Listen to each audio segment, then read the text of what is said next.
I don't know. What do you got on minor league baseball?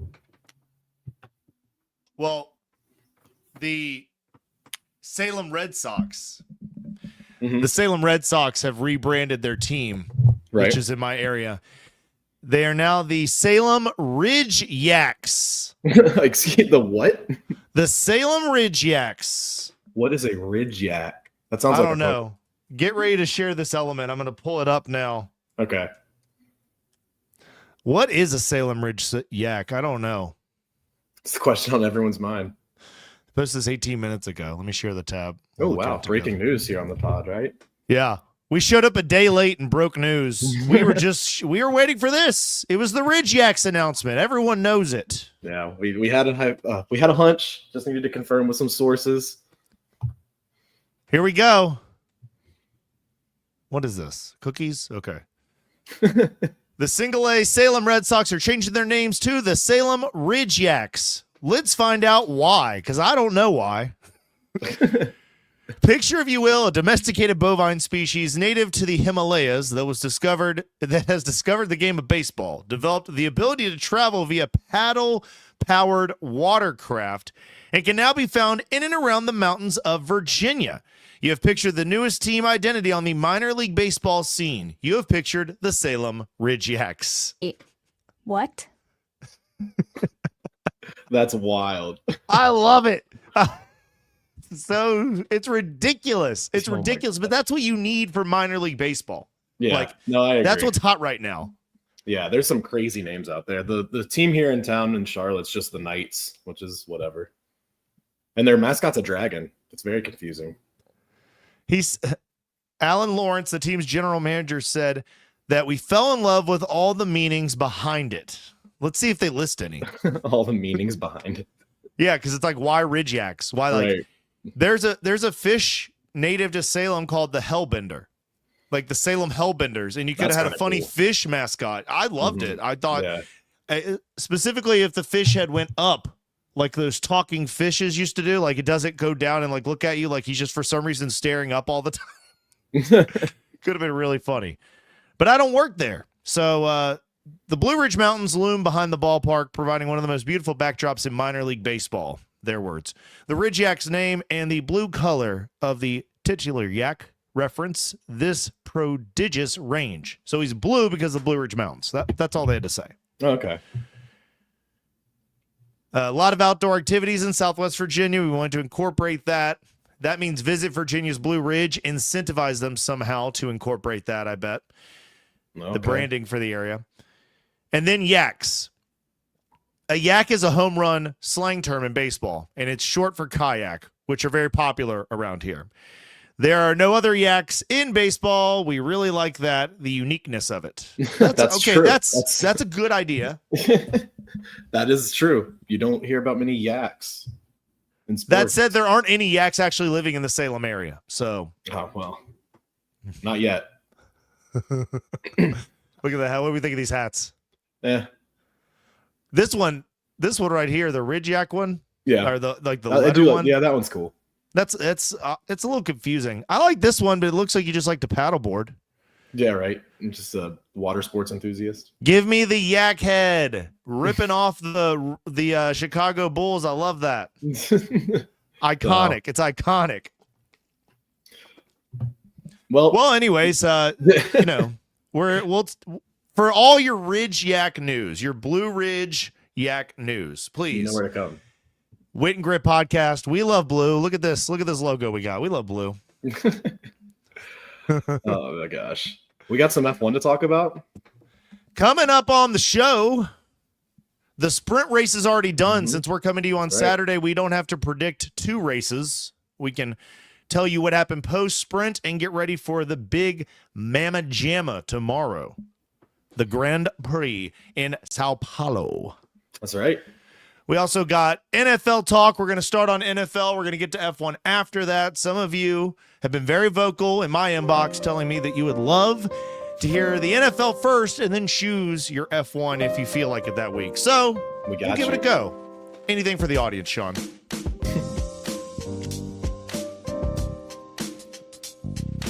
Welcome to Wit and Grit, where Ian and Sean break down sports betting, pop culture, or whatever's on their minds. The Wit and Grit Podcast.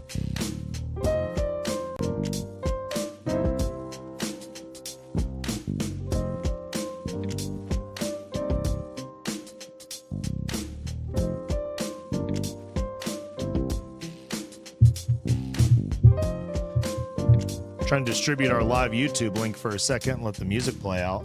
Nice. Just having a great time here on the Wit and Grit. It's a good time. I hear Carmen barking, but she's all the way downstairs, thank goodness. The door's locked, so I don't know who she's barking at. The ghosts. Yeah, the ghost. Oh, man, there they are. All right. Let's start on the NFL. Which game do you want to do first? I am thinking, well, do we just want to start with kind of the big plays we've got, the 1.5 unit plays? I was thinking about that. I just didn't know if there was any specific games. I wanted to give you a chance to tell me, like, hey. No, let's check out Lions Commanders first. All right, cool. I finally found the link to share the YouTube video. That's good. Oh, man. The Jared Goff versus Marcus Mariota face-off. First, the Wit and Grit podcast includes gambling-related discussions, opinions, and advice intended for entertainment and informational purposes only. I, Ian Price in Virginia, and Sean in North Carolina are not attorneys, financial advisors, or licensed bookmakers. Nothing said on this podcast should be taken as professional or legal advice. Listeners are solely responsible for their own gambling decisions. Always gamble legally and responsibly. We're not liable for any losses, decisions, or actions taken based on the content of this show. Need help? Call 1-800-GAMBLER. ncpgambling.org. And this is where I always go on my spiel about unit size. Unit size, unit size, unit size. Sean, what is a unit? Whatever you want it to be. No, you do this every week. Every week I'm setting you up. This is the easy part. This is the easy part of it. Hey, I don't study, man. What do you want from me? It's 10% of your bankroll for the week. Okay. Set aside a set number of dollars you choose to gamble. Money you could be without. Mm-hmm. And when I say a unit, that's 10% of it, because unit size is really important. Why is unit size important? Well, if you listened to the show last week, we had our biggest bets fall on their face. There were public traps, and we hit them. We hit them hard. Yep. But because we did unit size distribution and we believed in the Carolina Panthers 6-1 on the money line, for those two reasons, I only lost 1 unit last week when a majority of the bets didn't work out. But everything else, you know, half of them worked out, a little under half, and the Panthers covered the rest there. It was beautiful. Yeah, that was exciting. That Panthers. Is that all you got to say about it? That was exciting. I mean, is that what the city is saying? They're just exploding. Oh, that was yay. I mean, no, it was an exciting finish. I mean, still 16 points isn't anything to go crazy about. But we've got a Panther stat that's going to melt your face in a second. Okay. You know about it. Why'd you say okay? You're here. You're in the production with me. Are we pivoting to that game, or are we talking about Commanders? I said in a minute. In a minute. That was a tease. They call that in the industry a tease. The biz. In the biz. Who do I? Right. It's like, all right. So Jared Goff and Dan Campbell are gonna get some revenge, right? And that's what's about to happen. You got some stats on it. You want to read them for me? Yeah, sure. So the two I just mentioned, Goff and Campbell, are 16-12-1 straight up, 21-8 against the spread off a straight up loss as a duo. So I think they're and I mean, of course, we know what happened last year with the Commanders in the playoffs. But how many games have they lost in a row? Who's that? The Lions. How many games have they lost in a row? Because didn't we use this stat last week, and that's why we bet them last week, and then they didn't even win, let alone cover. That's true. We should apologize to JJ McCarthy. We were unfamiliar with your game. Apologies. Quite right. Yeah. Yeah. we got McCarthy. McCarthyism got us, and we're not even communist. Aren't they favored against the Ravens this week too? See, now who's switching games? Now who's doing stuff? Pot kettle. Lions are minus, what is it, still 8.5? I believe so. I love everything you're saying. I'm pushing back because I do feel like the bounce back stat works every week they lose. It's so they've lost 2 weeks in a row. It's also Marcus Mariota. Did you look it up? Did they lose 2 weeks in a row? No, I did not look it up. Really thought you would figure that out that I was asking you that. All right. I thought I hinted that really well. Nah, not well enough. Nah. I got to tell you, you didn't. No, they won against the Bucks. They beat them bad. They beat Bucky bad. Yeah. Okay, then we love that stat. My apologies. Well, this is already a 1.5 unit play for me. 1.5. Right. No 2 unit plays. That was a glitch in the Matrix last week. That was a glitch in the Matrix. Neither hit. That was what screwed us. We actually had more right opinions than wrong opinions. We just had our 2 wrong opinions weighted highest. So I'm only going to have a 2 unit play from here on out if it's like a holy grail, like the trends back it, the spot backs it, all the units are better than the other team in their entirety. Absolutely. The Detroit defensive line ranked number 3 this week. Offensive line for the Commanders, 17th. Yikes. So consistent pressure looks likely, and Detroit's offensive line is number 12. Should hold up against the very aging Commanders. Yes, I think so. No quarterback Jaden Daniels and wide receiver Terry McLaurin. Major downgrade. And, of course, the Detroit off a loss trend. Didn't you have some more Lions trends? Let's see. At the top? Oh, yeah, I think so, actually, now that you mentioned that. I can't remember what it is, but I remember something. There's something about the...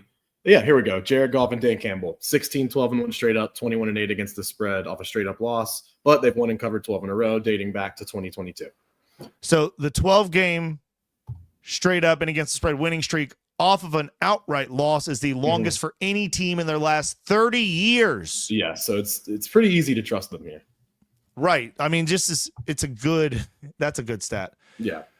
Okay, so let's go to our next big unit play. I feel like we're both back in the Lions, right? Yeah, I think so. I am. And as we always do on the show, I'm gonna make sure we're giving you guys a solid line. I love to take a long time. Hot dang, dude, this is falling. Okay. ESPN Bet has this at 7.5. Okay. Wow. We might need to look at why. Right.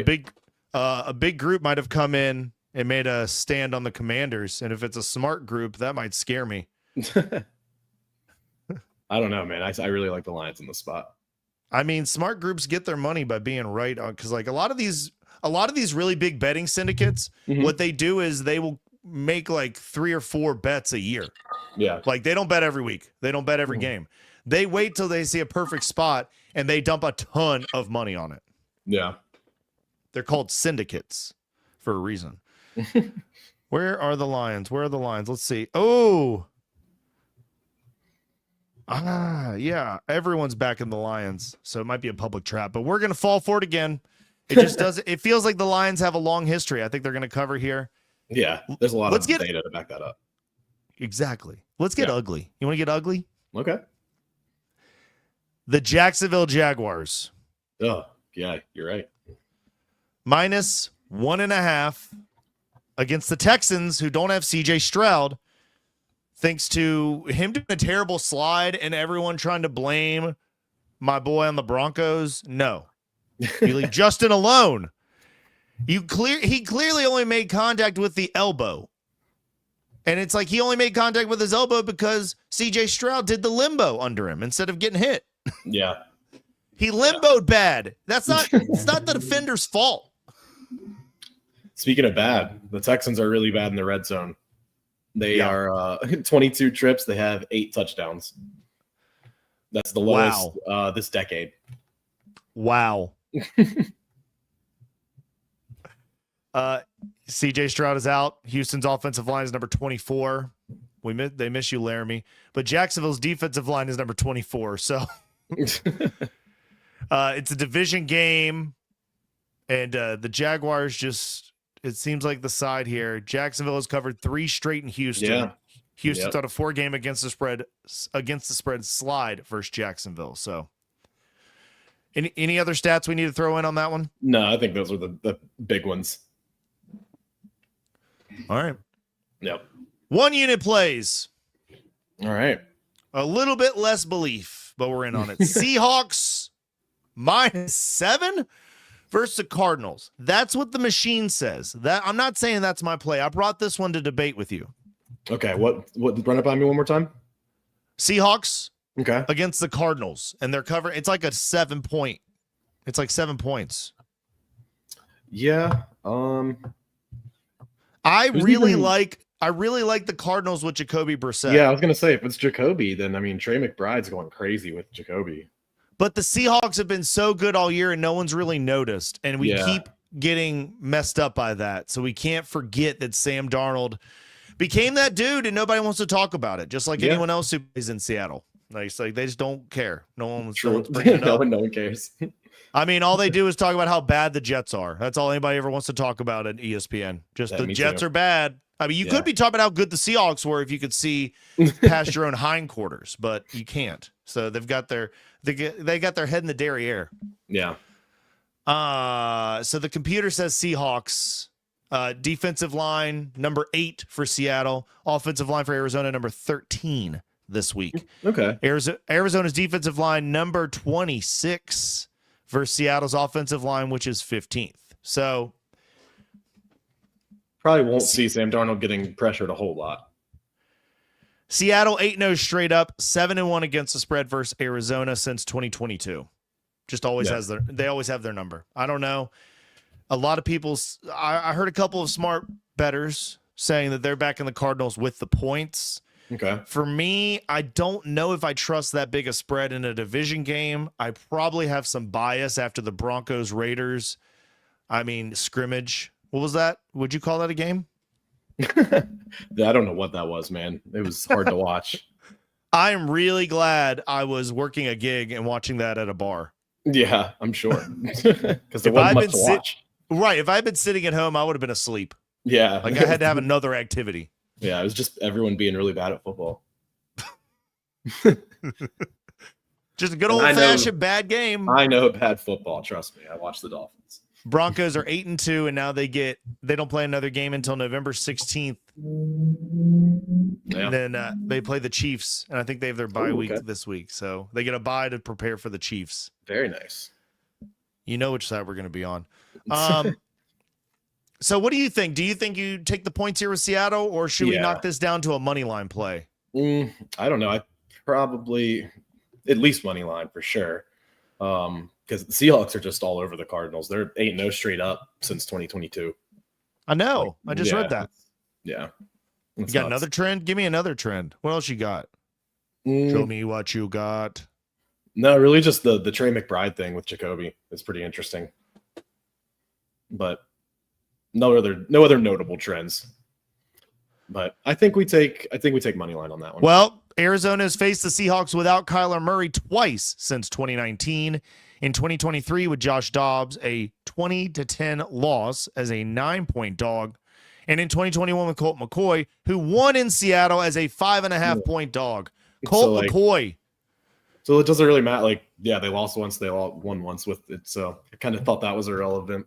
I saw that one, but I don't know. I'm just saying. That's important context to give out, even if we don't think it's important. We should say it's actually, if you're wondering how they play without Kyler Murray against this very specific team, it is a toss-up with a very small sample size. Yeah. I'm just saying that Colt McCoy. Ooh. Nobody talks about Colt McCoy's wins because there were so few of them. So you know what? Good for you for bringing it up. Someone needs to support him. I actually heard people saying this is a really good Dolphins spot, but my computer says the Bills will smash them. Do you want to change my mind? So obviously, I think they're terrible this year because they are terrible, but it's just a very Dolphins thing to do to win this game, or at least not get blown out by 10. They're not making the playoffs. They're not going to win very many games this season at all, but it would be just very them to go and make the Bills look silly one weekend. But do the Dolphins still have it in them? Are they a dead team walking, or do they still have the locker room? Yeah. Yep. That's what everyone says anyway. McDaniel apparently still has the locker room. So we'll see if they can play like they did against Atlanta a couple more times and string together something like that. That would be nice, but that seems to be the outlier. Yeah. So I don't think. I mean, yeah, I don't know. It's our biggest edge on the board. Buffalo's offensive line ranked number 2. Mm-hmm. Miami's defensive line 32. For those of you mathematicians out there, that's last. Yeah. And Buffalo defensive line number 10. Miami offensive line number 31. A double mismatch. Yeah. I know it makes no sense. It makes no sense, but I think they're gonna do something ridiculous and not get blown out by 10. How much did they beat the Chiefs by? Touchdown. Yikes, they didn't cover this. I think it was 28-21, right? If I'm not mistaken. Actually, that's probably better for us because after they blow a team out like that, they're not going to do it twice in a week usually. Yeah. This might be the blowout. Okay, so Seattle and Buffalo. Seattle -7. Yep. And Buffalo -9.5 are our 2 1-unit plays we've talked about so far, just to keep everybody in the loop.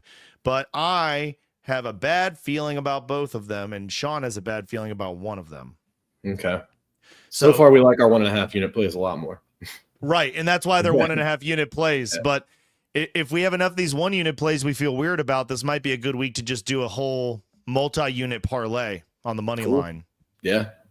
We could just put that would be a 2-unit play, something like that, where we could try to turn Seahawks, Bills, and something else into something. But sure. Underdog.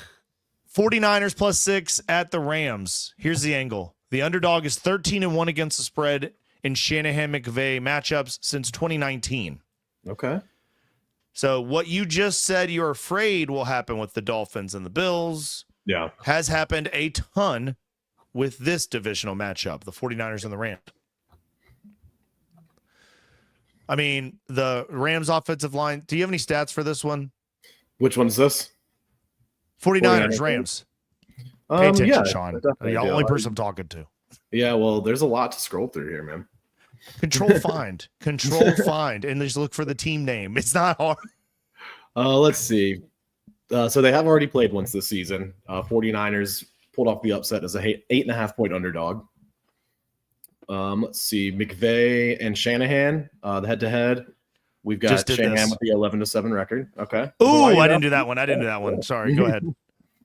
Let's see. Shanahan's 11-7 against McVay. That's right. Yep. Oof. Yep. Fifth time McVay's a road favorite. But he is only 1-3 straight up against the spread in those games. That's why we like the 49ers at +6. A lot of the trends are pointing us in this direction. Really nothing logical is pointing me in this direction. It's a Mac Jones game.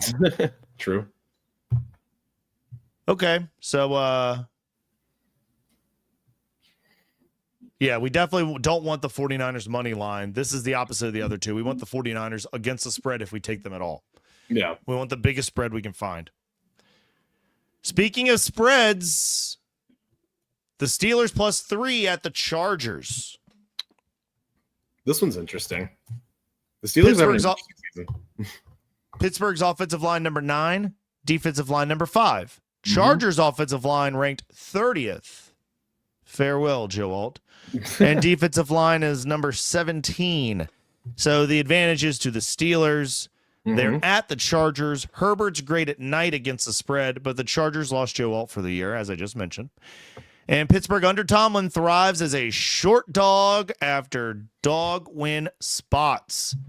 13-6-2 against the spread trend here. Okay, we love Mike Tomlin as a dog. Hey. But more than Herbert at night? Yeah, that's the problem. Herbert loves to and he's got that girlfriend everybody's talking about now. I can't believe Justin Herbert's in the news. This is the worst part of the year. 5-game against the spread win streak in night games with Herbert. And he's what does she even do? All night. She's Kate Bishop. No, she's not. That's Josh Allen's wife, dude. Oh, that's right.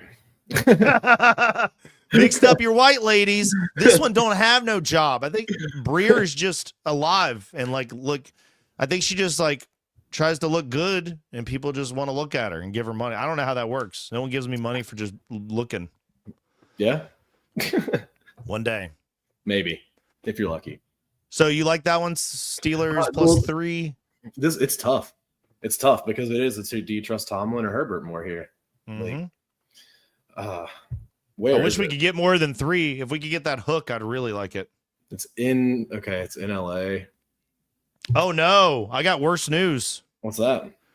It's down to 2.5 at most books. There's very few books left with even a 3. So I don't know. The Chargers lost to the Jackson Dart-led Giants. You got to remember that. Well, I mean, don't throw too much shade at that. I mean, Broncos beat them. Fair, but barely. Win's a win. Oh, I'm glad you brought this up. I need to go on a freaking rant, dude. Okay. We talk about this all the time. The anti-Dolphins, anti-Broncos slander in this country. The Broncos win a game, and people don't like how it looks. So they start posting all this out-of-pocket nonsense. Broncos beat the Raiders by 1 score. Broncos beat the Jets by 1 score. Broncos beat the Titans by 1 score. Broncos beat the Giants by 1 score. Broncos beat the Texans by 1 score. Broncos beat the Eagles by 1 score. Broncos have the best record in the NFL. You don't need to win by more than that. That's why that's the score. It's no one's splitting hairs on Daniel Jones and the Colts this year. They're fine. They want them to be good. But every time the Broncos are good, people have to find a way to say it's an accident. Yep. This is going to fade. They won the Super Bowl in 2016, and people were still like, well, Peyton Manning didn't have a good game. Who cares? Ask the quarterbacks that don't have a Super Bowl if they want to have 300 yards or the win. It's just stupid. People are stupid. I like this rant. I'm telling you, and like the Dolphins, every time they're on a win streak, it's like, well, Tua can't do math because of concussions. Like they just have to bring something up. Yeah, absolutely. It's just like, can't enjoy anything, can't have a great time. People are like, oh, 13-3. I mean, but the Thursday night game that spawned all these memes, let's go over these stats real quick. Okay.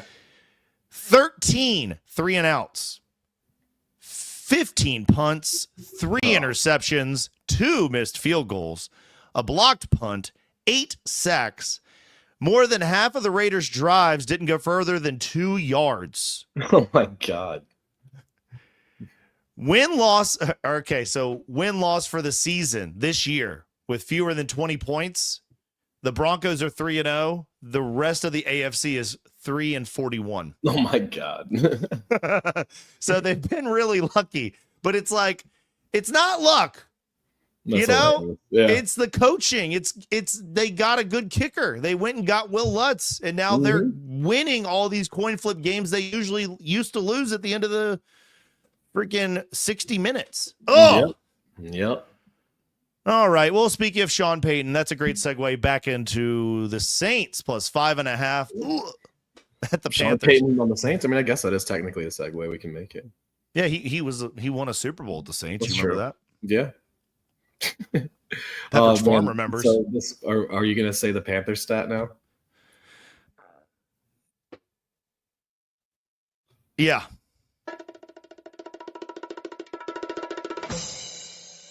Carolina as a favorite, 0-10 straight up and against the spread since 2021. That's 4 full years.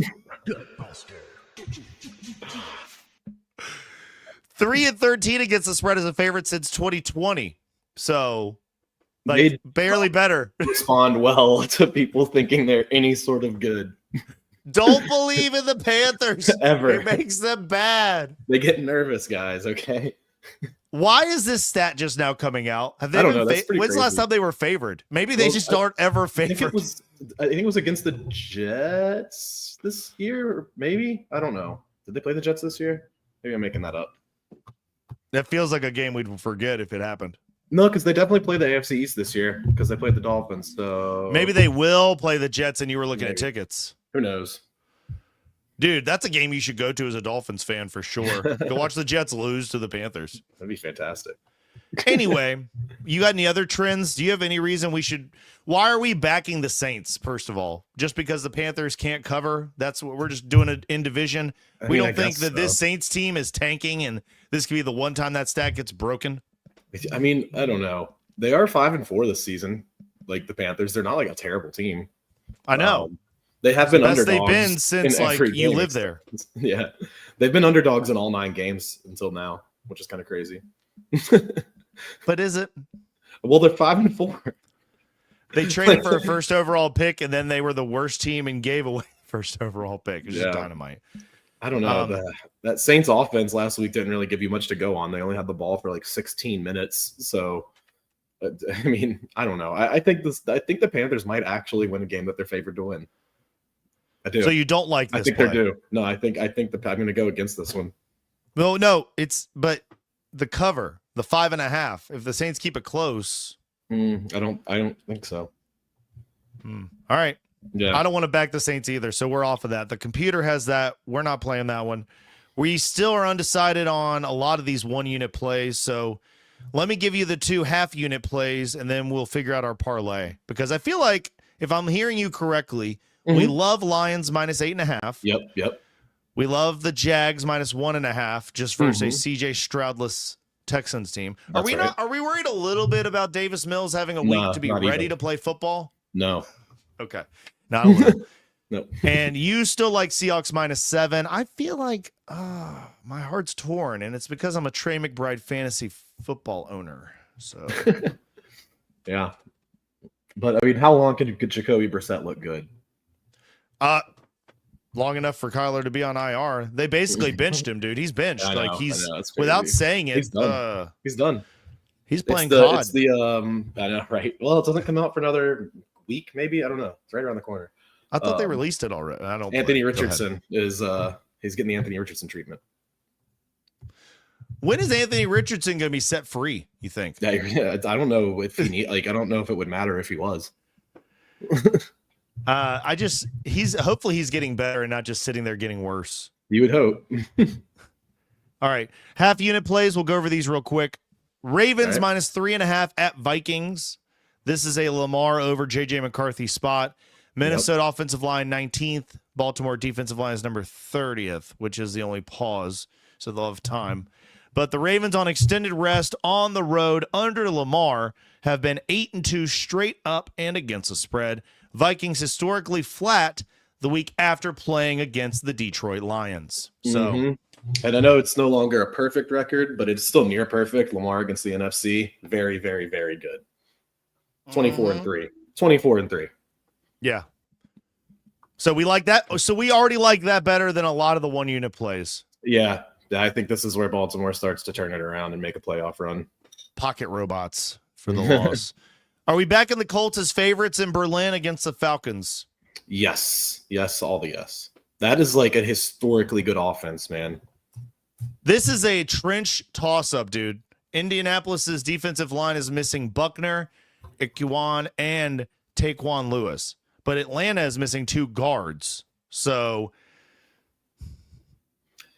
I'm honestly just trusting Indianapolis. Like I'm pretty much just going off that. Stats be damned in this one. Yeah. Like I kind of know what I see when I watch both these teams play every Sunday, you know.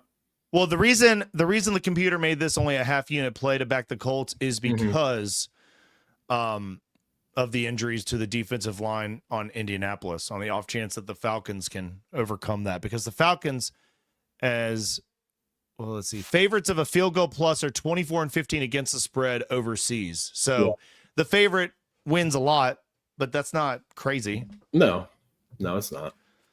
Okay, so should we build a parlay or a round robin? I'm always more prone to the parlays, but I know the round robins are often smarter. Yeah, because we could actually win money. Yeah. I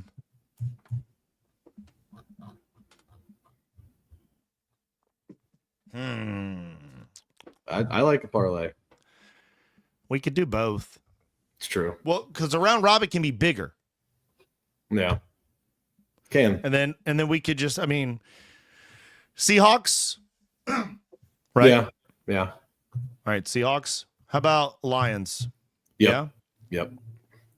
So we got to be careful because we're getting tied into things we already have a lot of stuff on. We already have some juice on it, but if we want to take, actually, I don't use that book for that. I like to do round robins to this book. Oh, that's right. Round robins have kind of fallen off. That's why we stopped doing it a little bit. Mm-hmm. Well, if you take those two, Seahawks Lions, let's see. We're not giving any free pub to the book, but you use a different book than me if you want to open that up for comparison. Even though we often slip up and say their name out loud. Seahawks and the Lions are only minus 168 where I'm at. Not great. If we throw in the Bills just to win. Are these money lines? Yeah. Okay. If we throw in the Bills, it only goes up to minus 109. Yeah. Too big a money line to be included here if it's a parlay. You know what I'm saying? Yeah. Let's see here. We like the Rams, right? Oh no, we don't. You do. Oh yeah, we had the 49ers against the spread, but the Rams might win. So you said Jags and Lions? No, Seahawks Lions. Seahawks Lions. Okay. Yeah, that's just what the computer put. I didn't put our top 2 plays because that way, if the Jags miss, we don't lose our parlay. Like I like the Jaguars in this spot, but I won't be surprised if the Texans beat them. Okay. I'll be shocked if Marcus Mariota beats the Lions off of a loss. That's fair. Right? That's going to shock me. And Seattle losing to the Cardinals is something that would not shock me either, because we barely believe in the Seahawks. We're just trying to be better and trust the numbers here. Mm-hmm. Mm-hmm. But we really like the Ravens and the Colts, right? Yeah. So, I mean, if we want to go past the machine and use our human element real quick. We did those 4. We're getting kind of some juice. Yeah, Colts, Ravens, and Lions, right? Okay, then we're taking off the Seahawks. That's still positive. Still plus money. Yeah, plus 140. If you really believe and you want to pick them all to cover, I can do that for you real quick. Well, do we want to take the Colts out and find something a little bit better because of the defensive line injuries? And like our parlay would be dead before the games start at 1. That'd be kind of a bummer. That would be a bummer. The Colts are just playing too early in the day for me. And we said the Jaguars are a better line, and it's a top play for us. So I mean, they're minus 115 because they're only a 1-point favorite right now. Right. I don't know if there's anything else sticking out to me. We could. You don't like that one. Eagles Packers. I really don't have a position on that either. Yeah, I think our best bet's going to be Lions, Jags, and then, I mean, how do you think the Panthers against the Saints? It's here in Carolina. Yeah, but our computer says the Saints. We're going purely on the human angle there. I'm trying to find us a parlay that at least ticks both boxes. Yeah. Okay.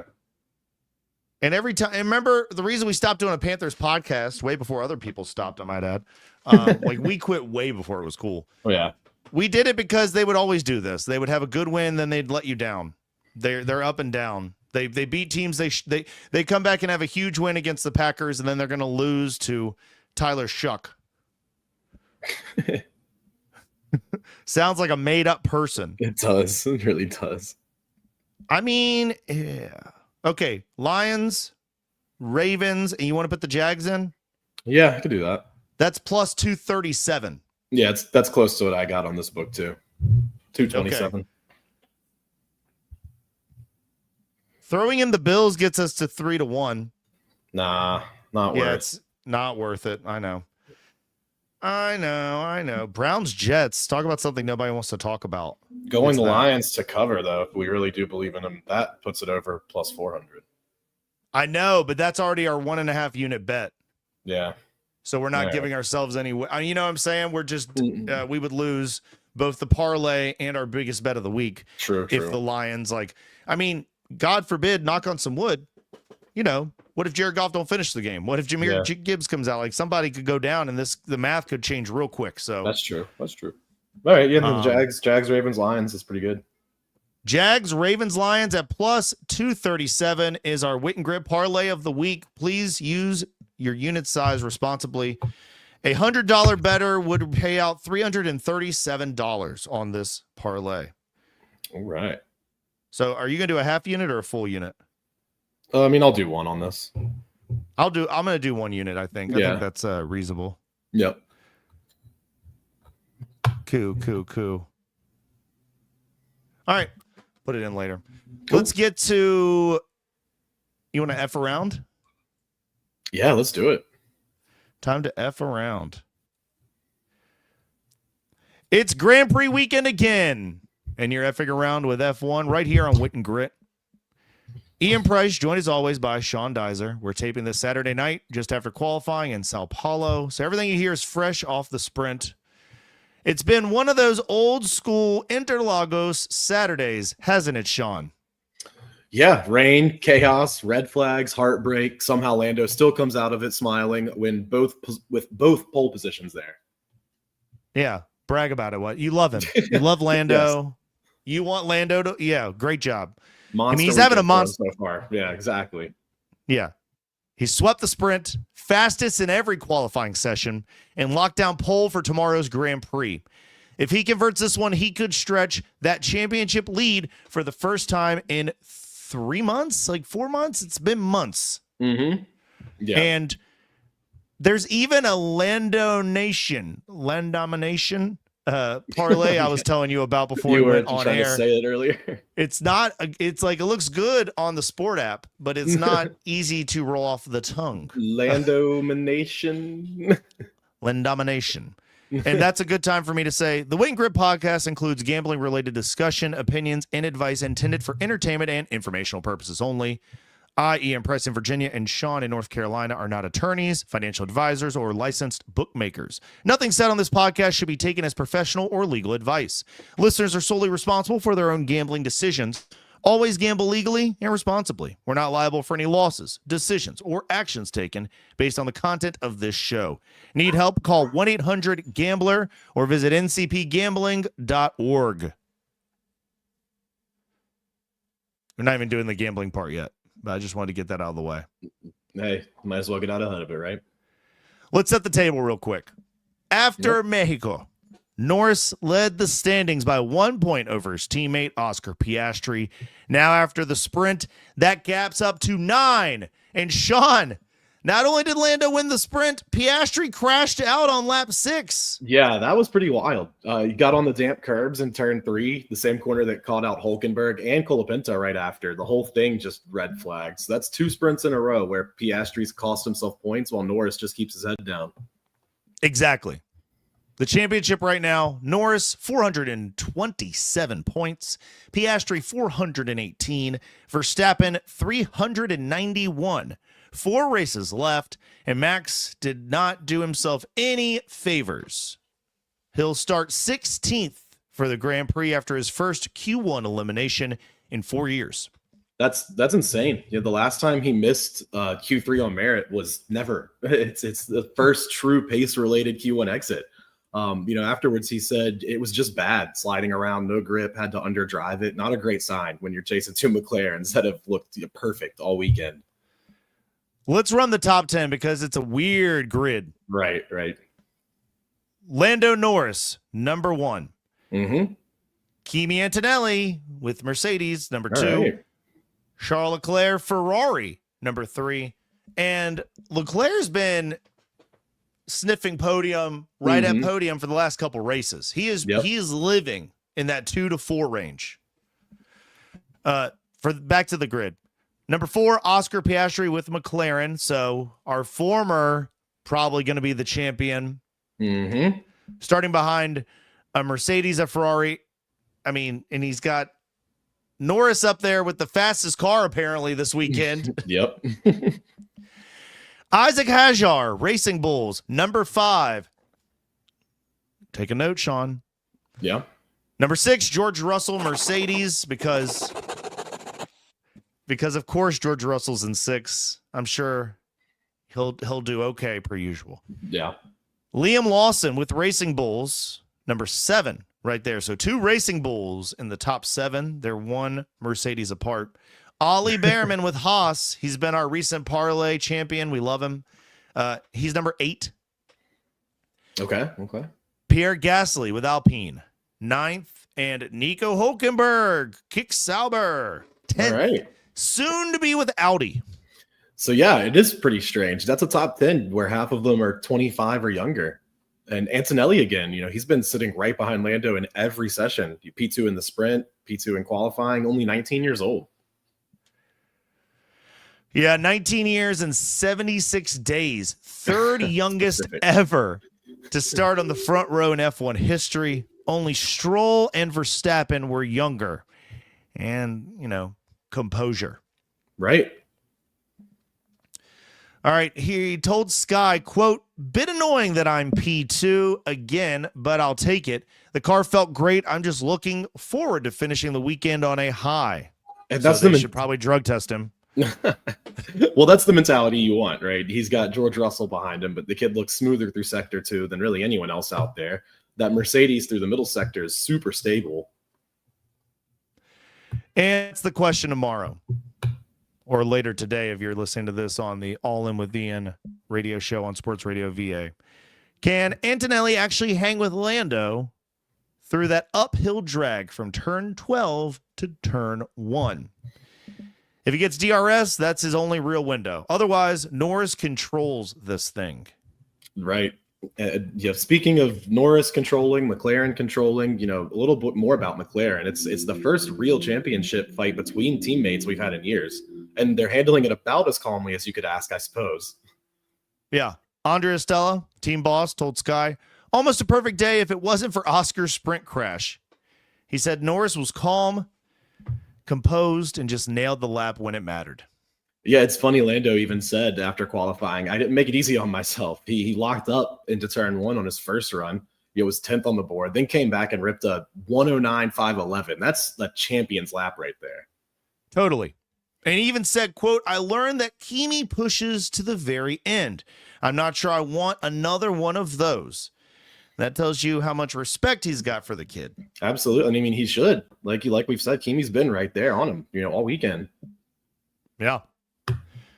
We've got a little bit of, speaking of, teams doing well, there's the Red Bull, they're in trouble. They've got Verstappen at P16 and Tsunoda at P19.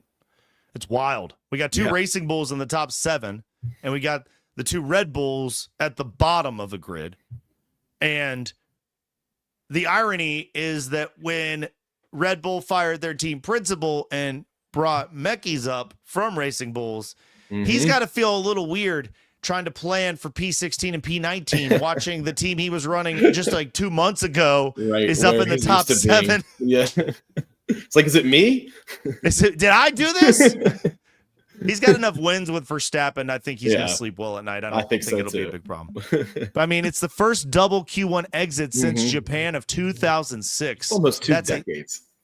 378 race streak snapped. That's insane. And Max looked miserable. He said it just didn't work. No grip. The car was sliding everywhere. And when you're that far off, you're not winning this one unless the sky opens up.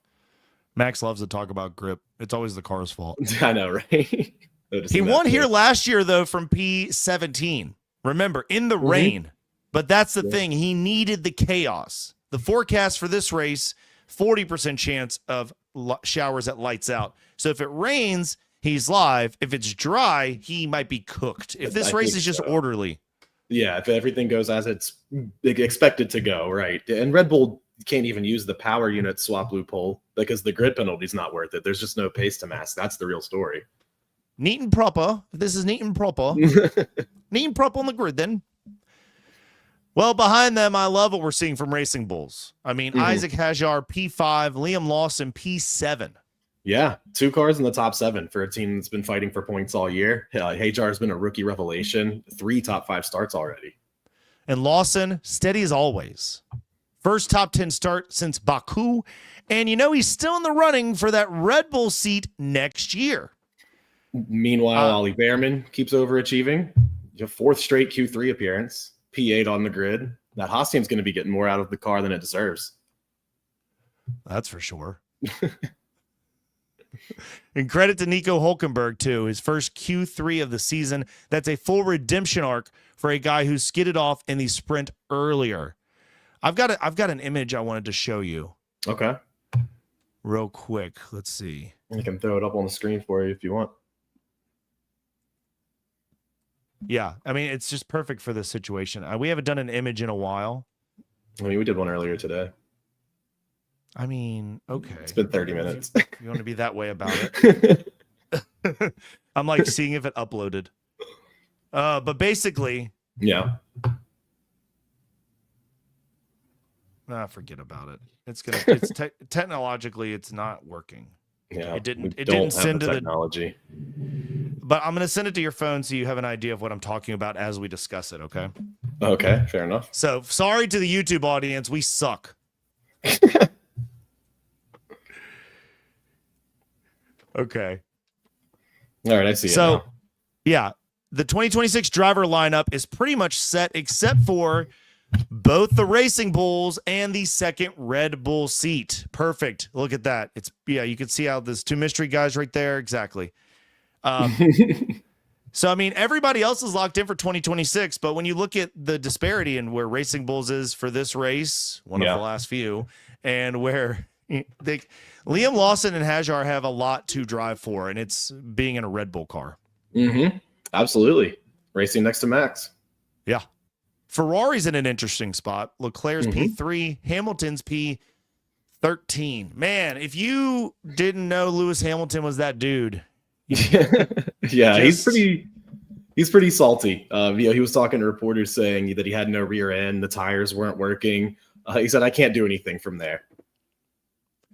That's the body language of a guy who knows the first season with Ferrari's not going as planned. He still hasn't had a podium. Meanwhile, Leclerc he's been quietly stringing together 3 straight top 3 starts. He said it best. Everything's so close. You go from disaster to good weekend by a few hundredths. If the weather flips, Leclerc could steal this thing. He's due, but we're not making a bet on that. Yeah, got a lot of what ifs with this weather.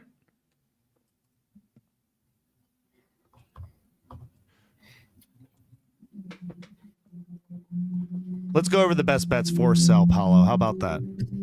Sounds good.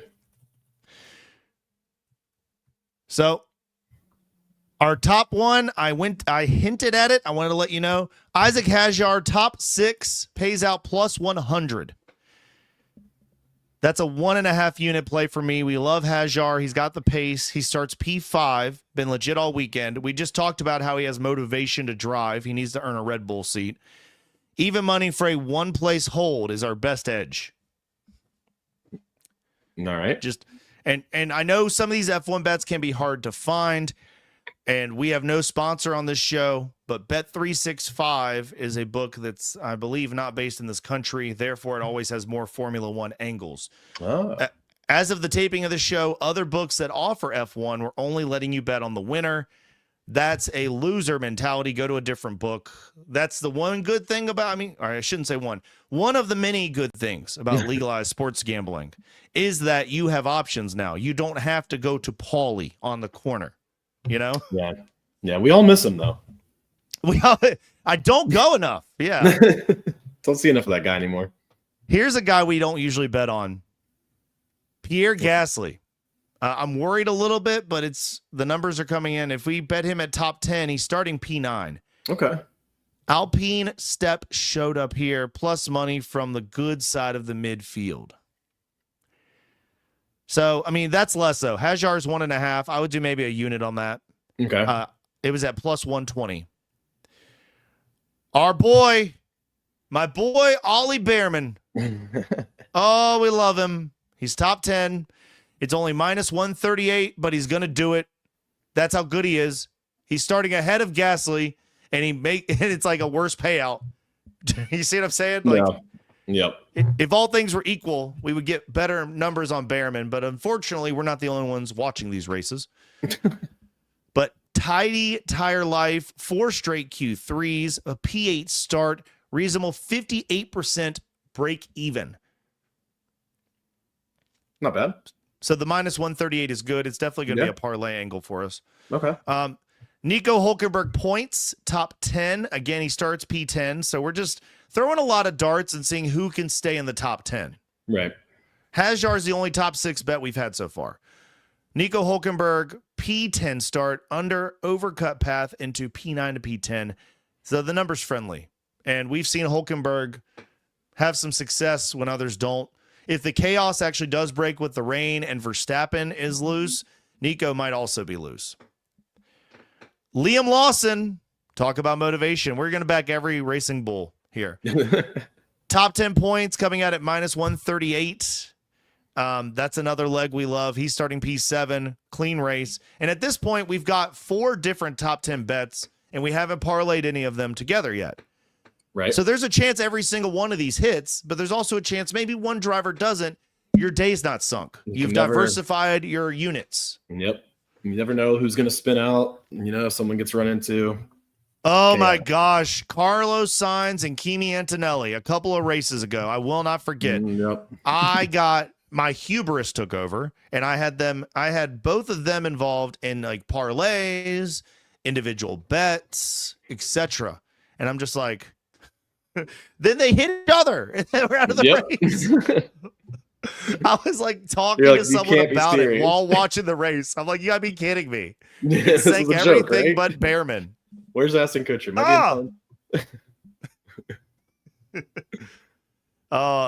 George Russell top 6 is another bet that got dinged. This one I'm a little bit worse for wear on. It doesn't play out well. That's a good parlay leg, if anything. I think so. And Kimi Antonelli at a podium, remembering how he screwed me just now, isn't making me like that. Of these bets, what do you like? So I think Hadjar top 6 is pretty solid. Bearman, I can get behind Bearman.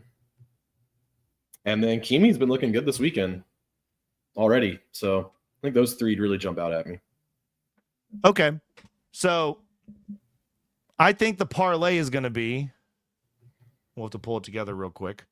This is exciting. I usually have this all ready for you. I don't do this with you, but like. I know. Right? But I just wanted to, I had so many good legs this week. Liam Lawson top 10 and Bearman top 10 look interesting. You know what? We're not going to give out the parlay now. You're going to have to go into the All In with Ian Substack. You can subscribe for free at hammeredsharkproductions.com. It's right there on the homepage. Just put in your email. It's not that hard. If you're already on Substack, even easier.